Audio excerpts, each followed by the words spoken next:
सब मेरे चक्कर में आ रहे हैं, तो सियोर वाला महाराज को ये सोचना नहीं चाहिए ये तुम्हारे चक्कर में नहीं, ये देव अधिदेव महादेव के चक्कर में आ रहे हैं, जिसकी आराधना और साधना में। कोई कथाकार सोचे कि मुझे इतने लोग सुनते हैं, कोई कथाकार सोचे कि मैं इनकी जिंदगी बदल देता हूं, तुम नहीं बदलते, वो तो महादेव कृपा करते हैं तो लोगों की जिंदगी बदलती है, तुम तो खुद की नहीं बदल पाते। कोई महाराज सोचे कि मैं इसकी जिंदगी बदल दूंगा, महाराज खुद अपनी जिंदगी नहीं बदल पाता तो दूसरे की क्या खाक बदलेगा। कभी ये विचार मत करना कि मैं कुछ कर रहा हूं, भोले आपकी कृपा से सब काम हो रहा, शंभु आपकी कृपा से सब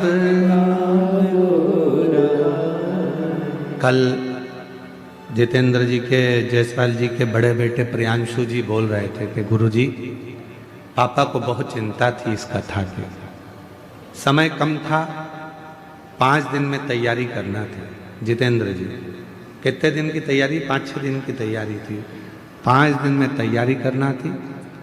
और कैसे होगा? प्रियांशु बता रहे थे आपके सुपुत्र कल की पापा को रात को 1-1, 2-2 बजे तक नींद नहीं आती थी, पूरी नींद उड़ गई थी। कहाँ? जिस दिन तक आप नहीं आए गुरुजी, उस दिन तक पापा को चिंता रही, और जैसे ही आप आए उसके बाद पापा ने सब भोलेनाथ पर छोड़ दिया। तो हम कहें जितेंद्र जी आपको साधुता की, आपके भीतर ये जरूर है कि आपने शिव पर आश्रित हो गए, शिव पर आश्रित। आज पूरे क्षेत्र में, कांकेर क्षेत्र में जितने भी जायसवाल परिवार होंगे अपने आप को आज गौरवान्वित महसूस कर रहे होंगे कि हमारे कम से कम आज कुल में, परिवार में किसी ने शिव महापुराण की कथा करवा कर अपने जीवन को और हमारे कुल को सार्थक कर दिया, साधु कर दिया। कब तक टेंशन है? जब तक हमने अपने ऊपर जवाबदारी ली। आपसे एक बात पूछें, जरा उत्तर दीजिएगा। फैक्ट्री में टेंशन नौकर को रहता है कि सेठ को रहता है? जम के बोलो, सेठ को। दुकान में टेंशन सेठ जी को रहेगा कि नौकर को रहेगा? सेठ जी। तुम्हारा बिजली का बिल जमा हुआ कि नहीं हुआ, नौकर को कोई मतलब नहीं है। तुम्हारे घर में क्या बन रहा है, नौकर को कोई मतलब नहीं है। तुम्हारी कमाई हो रही कि नहीं हो रही, नौकर को कोई मतलब नहीं है, सेवक को कोई मतलब नहीं है। तुम कितने पैसे कमा रहे, नौकर को कोई मतलब नहीं है। उसको तो केवल एक चीज से मतलब है कि 1 तारीख को मुझे जो तनख्वाह मिलती है 8,000, 10,000, 15,000, वो मुझे मिल रही है कि नहीं मिल रही, वो मुझे प्राप्त हो रही है।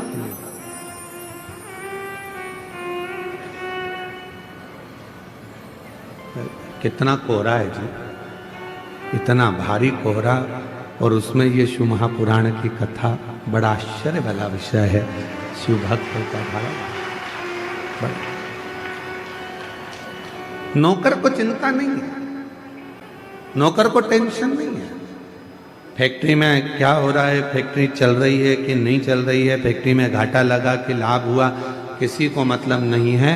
बस उसको तो अपनी तनख्वाह से मतलब होता है। पूरी जवाबदारी सेठ की होती है, पूरी जवाबदारी से। इसलिए निवेदन है आप सबसे, जिंदगी में कभी आप सेठ बनने का प्रयास मत करना। सेठ बनोगे तो टेंशन आएगा। आप तो कोई भी पूछे सेठ जी बोले तो कह देना मैं सेठ नहीं, सेठ तो मेरा भोलेनाथ और सांवरिया सेठ है, मैं तो उसका सेवक हूं। सेठ एक ही है, और वो मेरा कुबेरेश्वर महादेव, मेरा कुबेर भंडारी, मेरा भोले बाबा, मेरा त्रिकालदर्शी, हम तो उसके नौकर हैं। हमारा घर भी वही चलाता है, परिवार भी वही चलाता है, कुटुंब रिश्ते सब वो निभाता है, हम तो उसकी तनख्वाह पाते हैं, तनख्वाह लेते हैं।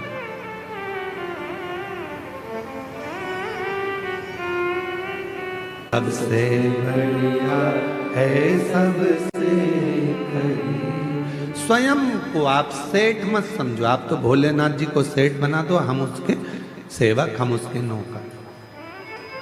टेंशन किसको किसको होगा? भोलेनाथ। चिंता किसको? भोलेनाथ। हम तो कौन है? उनके सेवक। बेटे को ज्यादा चिंता रहती है कि बाप को ज्यादा चिंता रहती है?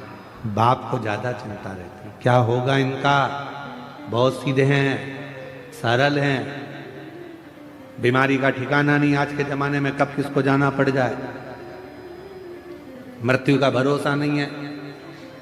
पहले तो गारंटी भी थी कि 100 साल जी जाओगे, आज के जमाने में तो ये भी पक्का नहीं है कि कितने में निपट जाओगे। कब तुम्हारी फाइल निपट के जमा हो जाएगी किसको मालूम है? किसी को नहीं मालूम। पहले चिंता थी, पहले टेंशन नहीं होता था, अरे अभी तो बहुत जिएगा, 80 साल चलेगा, 90 साल चलेगा, 100 साल चलेगा। अब तो मालूम ही नहीं पड़ता, पड़ोस में सूचना मिल जाती, अटैक आ गया, अभी तो देखा था 8 दिन पहले ही तो मिली थी, उससे बढ़िया था, क्या हो गया, उनके घर की बहुत अच्छी थी, उसको क्या हो गया, मालूम पड़ा, चलेगा। मालूम ही नहीं पड़ता कब कौन कहां कैसे चले जा रहा, किसको मालूम, किसको पता।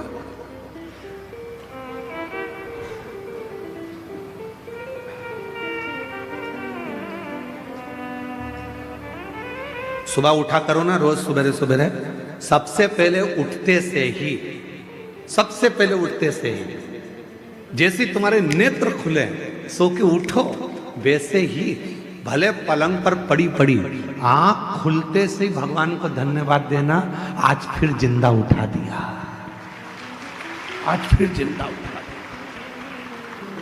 मालूम पड़े रात को सो रही थी और निपट गई तो किसको मालूम, किसको पता। आज फिर जिंदा उठा दिया, बहुत धन्यवाद भोलेनाथ, एक दिन और दिया, आज और खुशी से जीऊंगी, खूब मेहनत करूंगी, संघर्ष करूंगी, परिश्रम करूंगी और उन्नति की सीढ़ी पर चढ़ के रहूंगी। पर कल भी ऐसी कृपा करना, नहीं तो मालूम पड़े निपटा दे। टेंशन मत देना, रोज उठो, रोज धन्यवाद दो, तेरी बड़ी करुणा, तेरी बड़ी। सुबह पहले रात को सो तो जम के बोलकर सो, पास में पति है, पत्नी है, बच्चे हैं, जो भी हैं परिवार में, सोने से पहले एक बार सबसे कहो श्री शिवाय नमस्तुभ्यम। उठो तो धन्यवाद दो, आज फिर उठ गई हूं तेरी कृपा से, तेरी करुणा से, बड़ी करुणा कर।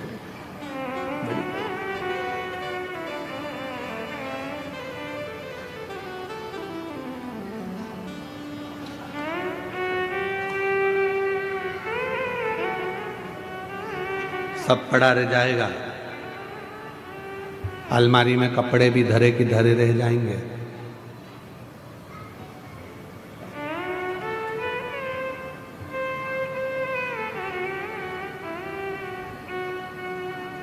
कई लोग तो हमसे भी कहते हैं, सियोर वाले महाराज तुम इतना सोना वोना पहन के कथा वाचते हो। जजमान दिए हैं, भोलेनाथ की कृपा है, शिव की करुणा है, जोड़ जोड़ के तिजोरी में धर जाएंगे, बाद में औलाद पहनेगी, अपन ऊपर से ताकेंगे, हमारी चेन तुम पहन रहे, हम तो पहन ही नहीं पाए। अलमारी में जितने कपड़े रखे हैं निकालो, पहनो, कल का बिल्कुल भरोसा नहीं है कि पहन पाओ कि नहीं पहन पाओ। अचार है बरनी में तो खा लो, धरा की धरा रह जाएगा, पापड़ अच्छे सेक सेक के खाओ, मक्का की रोटी, ज्वार की रोटी, बाजरा की रोटी, ठंड चल रही है, बेहतरीन गुड़ में मिला मिला के खाओ। कल का कोई ठिकाना नहीं जिंदगी में, कब किसको जाना पड़ जाए और मालूम पड़े अचार की बरनी धरी की धरी रह जाए, फिर 13 दिन मेहमान खाए, अपन ऊपर से देखें हमारा अचार तुम खा गए, हमारा अचार। फुल एंजॉय की जिंदगी जियो,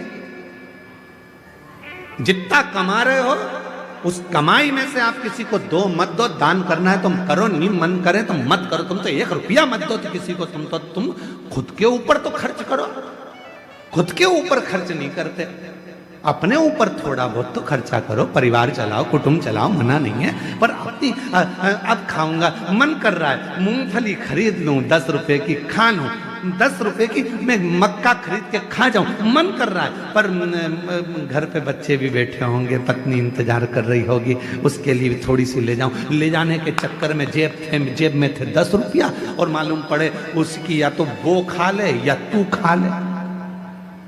पर मन कर रहा है बच्चों के लिए ले जाऊं, पत्नी के लिए ले जाऊं, बुजुर्ग के लिए ले जाऊं, घर में सबके लिए ले जाऊं। मैं कैसे तो लेकर जा रहे थे, और ले जा रहे थे हाथ में धर के मूंगफली, आ गया पीछे से मंकी, बंदर, और मूंगफली की पुड़िया छुड़ा के ले गया। ना लीलाबाई के काम आई, ना कमलेश के काम आई। मूंगफली बिमलेश का भाई खा गया, ले हो गया डरा।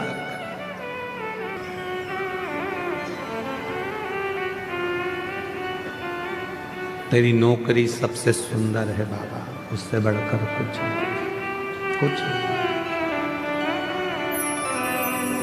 उससे जोरदार कुछ है ही नहीं। जब से तेरा गुलाम हो गया, तब से मेरा भी नाम हो गया। जब से तेरा गुलाम हो गया, तब से मेरा भी नाम हो गया। वरना औकात क्या थी मेरी,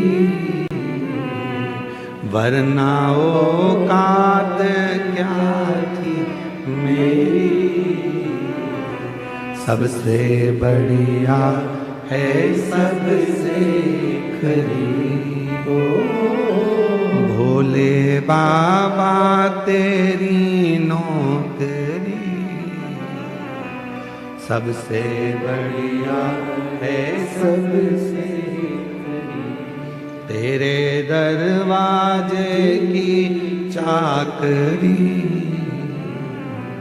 सबसे बढ़िया है सबसे करीब, तेरे दरवाजे की चाकरी। सबसे बढ़िया है सबसे करीब। शिव महापुराण के अंतर्गत नर्मदा रेवा खंड में स्कंद पुराण के वर्णन आता है। रेवा खंड, स्कंद पुराण के रेवा खंड में वर्णन आता है कि जब कोई संसार का मनुष्य शंकर जी की कथा में, शिव के मंदिर में, माई रेवा के तट पर, भगवान शिवालय में या शिव महापुराण में किसी का मुख भी अगर झूठा करा देता है तो उसका भंडार स्वयं भोलेनाथ भर जाता है। इसीलिए आपने देखा होगा कई लोग बिस्कुट लेकर आते हैं, कोई अपने घर से पोहा बना कर लाता है, कोई भजिया बना कर ले आता है, कोई तिल्ली का लड्डू ले आता है, कोई खिचड़ी बना लाता है, कोई बिस्कुट, कोई टॉफ़ी, कोई सामान लाता है और एक दूसरे को थोड़ा थोड़ा मुख झूठा करा देते हैं। कोई लोग पानी के पाउच बांटते हैं, कोई पानी की बोतल बांटता है, जो जिससे बन जाए। कोई घर में थर्मस में चाय बना कर ले आता है, 10-20 लोग जो पास में बैठे रहते हैं उनको चाय पिला देता है। अर्थात मुख झूठा कराने का वर्णन भी हमारे यहाँ स्कंद पुराण के रेवा खंड में वर्णन आता है कि जो माँ रेवा के तट पर भगवान शिव की शरणागति में, शिव के शिवालय में, शंकर की कथा में अगर आए हुए शिव भक्तों को यदि मुख भी झूठा करा देते हैं तो उसके घर की अन्नपूर्णा कभी शिव समाप्त नहीं होने देते, उसका भंडार भरता है। ये शिव है, ये शिव है। और हमको ये वनवासी आदिवासी क्षेत्र की कथा थी तो हमको ऐसा लगा था कि ना जाने यहाँ भक्त आएंगे तो यहाँ पर मुख झूठा कराएंगे कि नहीं कराएंगे, पर हमने रोज देखा प्रतिदिन दूर दूर से जो जो भक्त आते थे, साधारण गरीब बड़े भी अगर आते थे, अपने झोले में थोड़ी सी टॉफी लेकर आके लोगों को खिला जाते थे, बिस्कुट खिला जाते थे।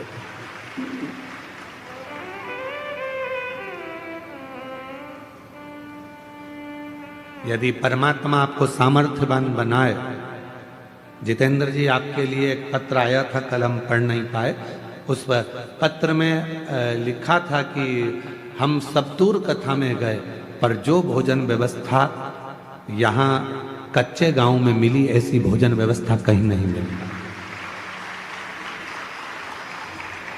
एक बार जजमान परिवार के लिए जोरदार ताली बजाइए। साधुता है आपका,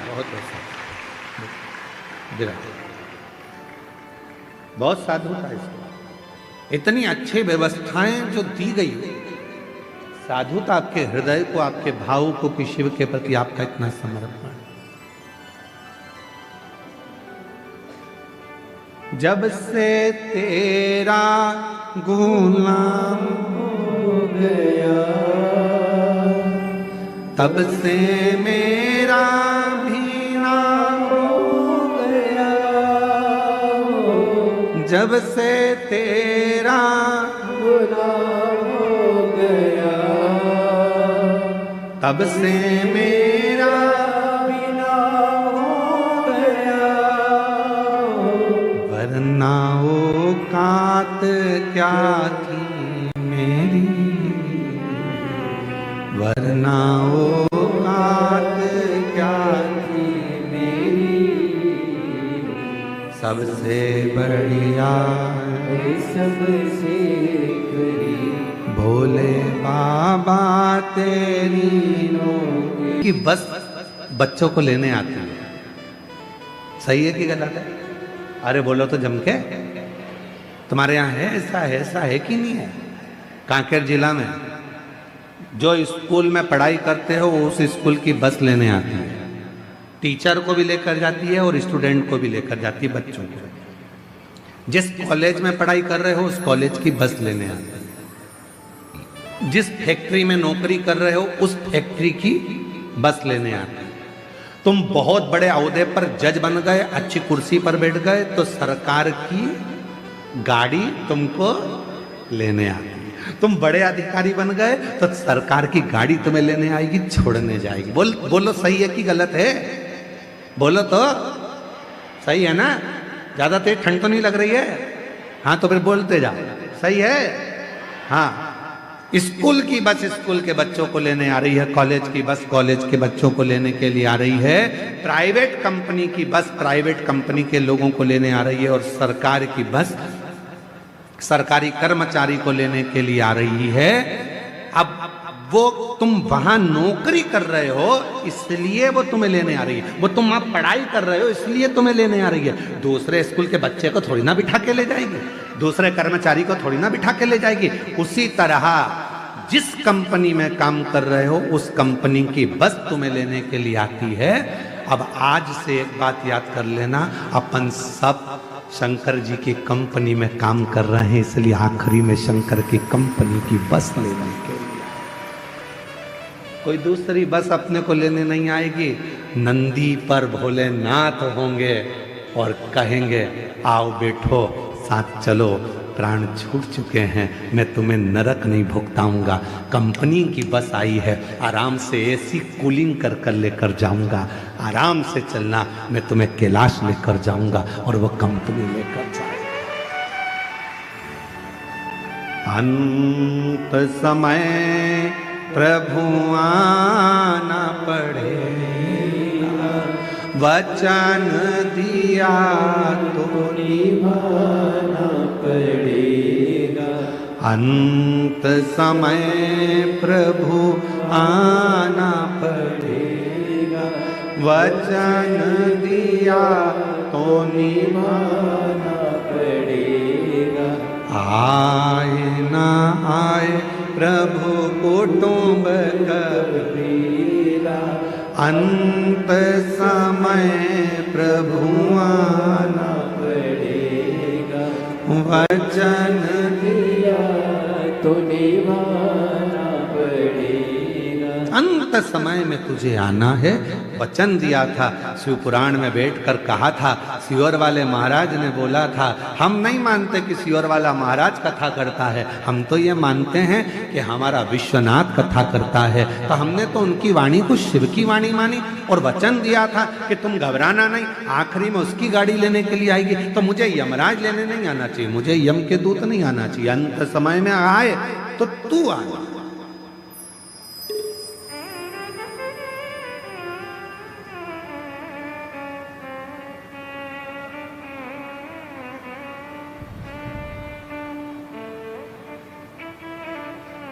और वो महाराज सज धज के जिस दिन मौत की शहजादी आएगी, न सोना काम आएगा।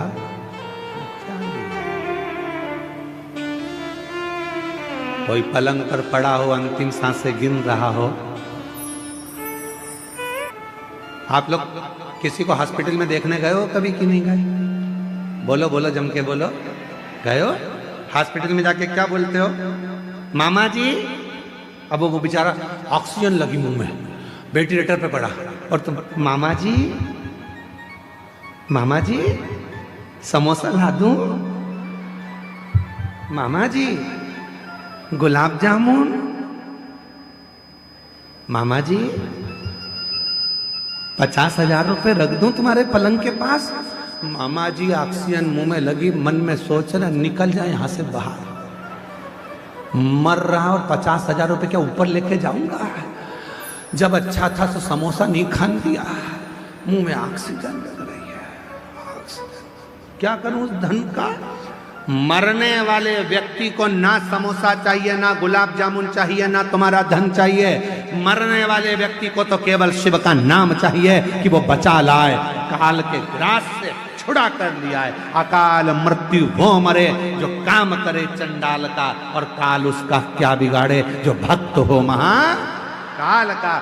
अंत समय में उसको चाहिए कि कोई ऐसा मिल जाए जो मुझे श्वास ला कर दे दे, कोई ऐसा मिल जाए मेरी ऑक्सीजन ला कर दे दे, कोई ऐसा मिल जाए कि मुझे ठीक कर दे। मुझे धन नहीं चाहिए, समोसा कचौड़ी नहीं चाहिए, 2 एकड़ जमीन नहीं चाहिए। केवल अंतिम समय में भगवान से प्रार्थना करता है, कुछ श्वास और दे दो। और वो श्वास परमात्मा कहेगा मैं देने को तैयार हूं, पर एक बात याद रखना कि तूने अपनी श्वास को क्या शिव पुराण में लगाया था? 2-3 घंटा की कथा सुनने कभी गया था? हाँ, अगर तो 3 घंटे की कथा सुना है तो उसमें जितनी श्वास निकली है तेरी, उतनी श्वास मेरे खाते में लिखी है। जा, एक काम करता हूं और थोड़े साल तेरे को दे देता हूं, और भजन कर लेना, श्वास और मिल जाएगी, और मिल जाएगी। तेरे भजन से, तेरे कीर्तन से, मंत्र जाप से, नाम जाप से, 1 लोटे जल से हमारी श्वास बढ़ गई। कॉलेज स्कूल में बच्चों को पैसा कमाने का तरीका सिखाया जाता है। आज के नए नए फैशन में लोग मोबाइल पर भी पैसा कमाने का तरीका सिखा रहे हैं, पर शिव पुराण पैसा कमाने का तरीका नहीं सिखाती। शिव महापुराण की कथा उम्र बढ़ाने का तरीका सिखाती है, क्योंकि पैसा तो कमा लोगे पर भोग कैसे करोगे? पैसा कमा के रख दिया और निपट गए तो फिर ऐसा भोग करने के लिए शरीर भी तो अच्छा रहना चाहिए, पूरा शरीर पुष्ट रहना चाहिए, पूरा शरीर अच्छा रहना चाहिए। इसलिए निवेदन है, सोफा सेट अच्छा है तो चने खाओ, मूंगफली खाओ, गन्ने को छील छील के खाओ। जब सोफा सेट ही नहीं रहेगा तो चने क्या कूट के खाओगे? अच्छा शरीर है, भगवान नाम लो, भजन करो। कई लोग कहते हैं गुरुजी अभी तो हमारी उम्र बची है, अभी तो हम कोई बुढ़े थोड़ी ना हो गए जो भगवान के मंदिर जाएंगे, अभी हम बुढ़े थोड़ी ना हो गए जो शिव पुराण की कथा में जाएंगे। जब बुढ़े हो जाएंगे तो कथा सुनेंगे। हमने कहा ठीक है, बुढ़े होने पर तुम इंतजार करो, उसमें कोई दिक्कत वाली बात नहीं। और फिर कहीं का होता है, हमारे हम जहाँ सीहोर में रहते थे नमक चौराहे पर, वहाँ पर हमारे पड़ोस में एक काकी जी रहती थी। हम उनसे हमेशा कहते काकी कथा में चलो। काकी कहती थी अभी बेटा बेटे की शादी हो जाए, बहू आ जाए, मेरे को करना क्या, उसके बाद तो कथा ही सुनूंगी। 1 साल बाद वो भैया की शादी हो गई, उनकी बहू आ गई। हमने काकी से कहा काकी कथा में चलो। काकी बोली बस बेटा बहू का थोड़ा जाते का समय है, छोरा छोरी हो जाए, उसके बाद तो कथा ही कथा। अब छोरा छोरी हो गए, 1 साल बाद फिर कहा कि अब कथा, अब बेटा वो बच्चा छोटा सा है, बेचारी बहू रसोई घर संभाले कि बच्चा संभाले, बस थोड़ा सा बड़ा हो जाए। हमने 3 साल कुछ भी नहीं बोला, 3 साल बाद फिर कहा काकी कथा में चलो। काकी बोली बेटा वो छोरा छोटा सा पाँव ले लिए इधर उधर घूमता है, पकड़ के रखना पड़ता है, ठीक है। अब बच्चा बड़ा हो गया 2-4 साल बाद, फिर हमने कहा काकी कथा में चलो। काकी बोली चलने को तो चलूं पर हमारा कमर से नहीं बैठा जाए रे, नहीं बैठा जाए घुटना से। फिर हमने कहा ब्रेन तो तुम ऊपर सुन लेना। अब यहां सुनकर क्या करोगे भाई, सुनना।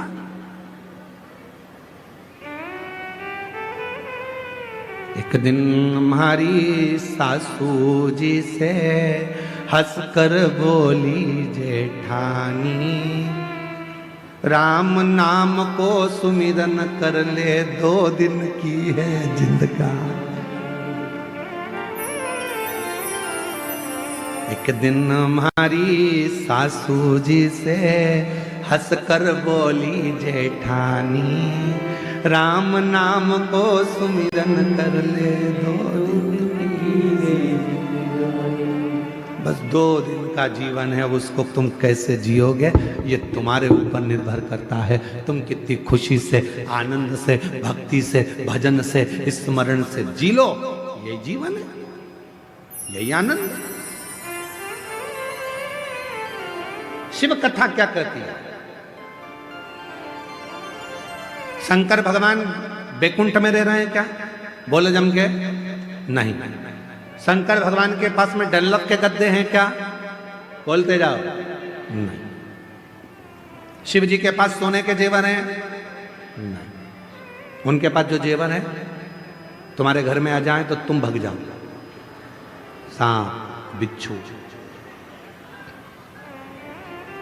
ना शंकर भगवान के पास सोने के जेवर हैं, ना शंकर भगवान के पास में डल्लभ के गद्दे हैं, ना शंकर भगवान के पास में बंगला है, ना उनके पास में गाड़ी है। शिव जी से सीखो, खुले आसमान में रहते हैं, खुले आसमान, सांप के जेवर पहनते हैं, कानों में बिच्छू पहनते हैं, मृगछाला को नीचे पहनते हैं, फिर भी अपने परिवार के साथ हमेशा स्माइल देते मिलते हैं, खुशियों में मिलते हैं, खुशियों।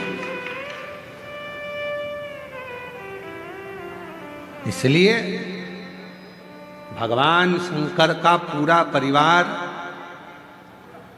जब भी हमारे यहाँ कोई मंगल कार्य होता है तो उसमें हमारे भगवान शंकर के पूरे परिवार को बुलाया जाता है। आपके यहाँ ऐसा होता है कि नहीं होता हमको नहीं मालूम। शादी के पहले गणेश जी नोते जाते हैं, तुम्हारे यहाँ नोतते हैं? पूछते हैं? शादी के समय पर माता पूजन होती है, मतलब शंकर जी का पूरा परिवार हमारे घर के शुभ कार्य में उनको बुलाया जाता। क्यों? क्योंकि वो जैसे भी हैं अपनी मस्ती में रहते हैं, मंगल आनंद में रहते हैं, मंगल। इसलिए शादी में सबसे पहले अगर कोई वो गाना गाते हैं, क्या बोलते हैं उसको, दूल्हे को क्या कहते हैं शादी में? बन्ना, और दुल्हन को बनी। दूल्हे को बना, दुल्हन को बनी, और दोनों में ही नहीं बनी तो काय का बना और काय की बनी। है? तो वो जब वो दोनों के लिए वो गाते हैं ना भजन, रात्रि को शादी में 8 जब फ्री हो जाती हैं जीजियाँ, तब आराम से ढोलक ले लेके बैठ जाती हैं और खूब प्रेम प्रेम से गाती हैं उसको, बहुत जोर जोर से। बना जी दिल्ली जाना जी, वहाँ से लहंगा लाना जी, बनी फिर पहन के आएगी, फिर यूँ इतराएगी, फिर गाना गाएगी, झुमका गिरा। वो